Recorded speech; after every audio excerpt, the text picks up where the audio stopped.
राधे राधे दोस्तों। पौष मास के पवित्र मास में आने वाली सफला एकादशी की आप सबको शुभकामनाएं।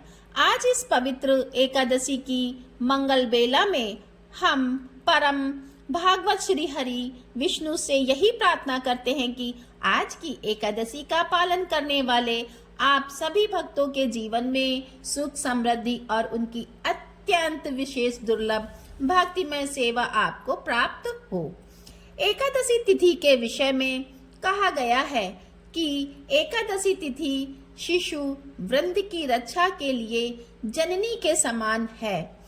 रोगियों के उद्धार के लिए वह औषधि के समान है और सभी लोगों की रक्षा करने के लिए ही उसका प्राकट्य हुआ है। यह ऐसा व्रत है जिसका पालन करके हम न सिर्फ परम भगवान श्री कृष्ण को प्रसन्न कर सकते हैं, अपितु हम इस जन्म मृत्यु के चक्र में सदा सदा के लिए मुक्त हो सकते हैं। और आज की ऐसी ही विशेष एकादशी का अवसर हमारे जीवन में फिर एक बार उपलब्ध हुआ है और वह है पौष मास के कृष्ण पक्ष में आने वाली सफला एकादशी, जिसका पालन हम 15 दिसंबर 2025 को कर रहे हैं। तो चलिए आज की इस परम पवित्र एकादशी के अवसर पर हम उससे जुड़ी एक पौराणिक कथा का श्रवण करते हैं। चंपावती नामक नगरी में राजा महिष्मति राज्य करते थे। उनके 4 पुत्र थे, जिसमें से ज्येष्ठ पुत्र लुंक अत्यंत पाप पूर्ण कार्यों में संलग्न था। मांसाहार, नशा, कीड़ा, अवैध करने में उसे अत्यंत प्रिय लगते थे। ना तो वह अपने माता पिता का आदर करता था और ना ही ब्राह्मणों और देवताओं का सम्मान। उसके दुराचार से राजा की संपत्ति का भी नाश होने लगा था। राजा महिष्मति ने उसे कई बार सुधारने का प्रयास भी किया और अवसर भी दिया, लेकिन कोई परिणाम नहीं आया। अंत में राजा ने उसका त्याग कर दिया और अब वह राज्य के बाहर वन में भटकने लगा।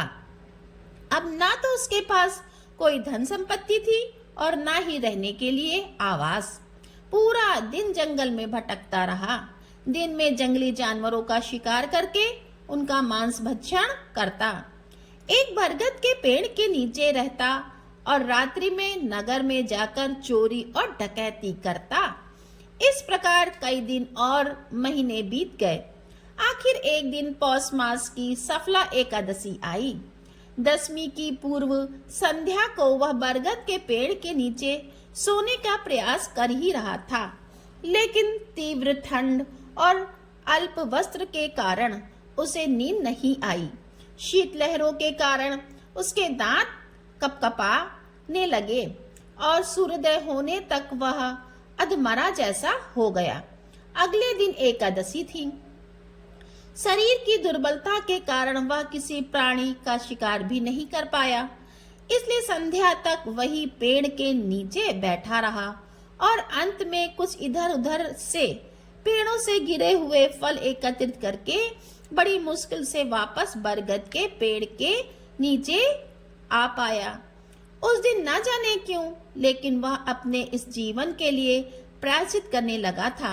मन ही मन उसने अपनी आंखें बंद करके भगवान से प्रार्थना की और मानसिक रूप से उन फलों को भगवान को अर्पित किया।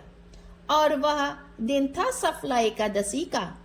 उस रात्रि भी अत्यंत ठंड के कारण वह पूरी रात जागता रहा और इस प्रकार अनजाने में ही उसके द्वारा किए गए एकादशी व्रत का पालन और तपस्या से भगवान श्री हरि विष्णु उस पर प्रसन्न हो गए। अगले दिन जब सूर्योदय हुआ तो एक सुंदर श्वेत और तेजस्वी घोड़ा लुंक को ढूंढता हुआ उसके पास आया।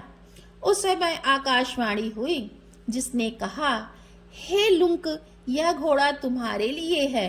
परम भगवान वासुदेव की असीम कृपा और सफला एकादशी का पालन करने के कारण तुम अपने सभी पूर्व पाप कर्मों से मुक्त हो चुके हो। अब इस घोड़े पर सवार होकर अपने राज्य में लुंग की आंखों में हस्र के आंसू बहने लगे, जिसने उनके सभी कलंक को धो दिया। उसका शरीर पुनः युवा, तेजस्वी और सुंदर बन गया। जब वह अपने पिता के पास पहुंचा तो उसके पिता राजा महिष्मति ने उसका हर्षपूर्वक स्वागत भी किया। कुछ समय बाद उसका विवाह सुंदर राजकुमारी के साथ हुआ और उसे एक तेजस्वी पुत्र प्राप्त हुआ। पिता के वानप्रस्थ आश्रम में जाने के बाद उसने कुशलता पूर्वक राज्य संभाला और जीवन के अंत में भागवत धाम को प्राप्त किया। कथा का समापन करते हुए भगवान श्री कृष्ण कहते हैं, हे राजन, जो व्यक्ति इस कथा का श्रवण मात्र भी करता है उसे भी राजसूय यज्ञ करने का पूर्ण फल प्राप्त होता है। उसके भौतिक कष्ट दूर होते हैं और अंत में आध्यात्मिक लोक की प्राप्ति होती है। अगर आप भी अपने जीवन को सफल बनाना चाहते हैं तो इस सफला एकादशी का पालन अवश्य करिएगा। तो दोस्तों, आशा करती हूँ कि आपको यह एकादशी यानी कि सफला एकादशी व्रत कथा पसंद आई होगी। तो वीडियो को लाइक करें, कमेंट में राधे राधे लिखें, चैनल को सब्सक्राइब करें और हाइप करना तो ना भूलें। राधे राधे।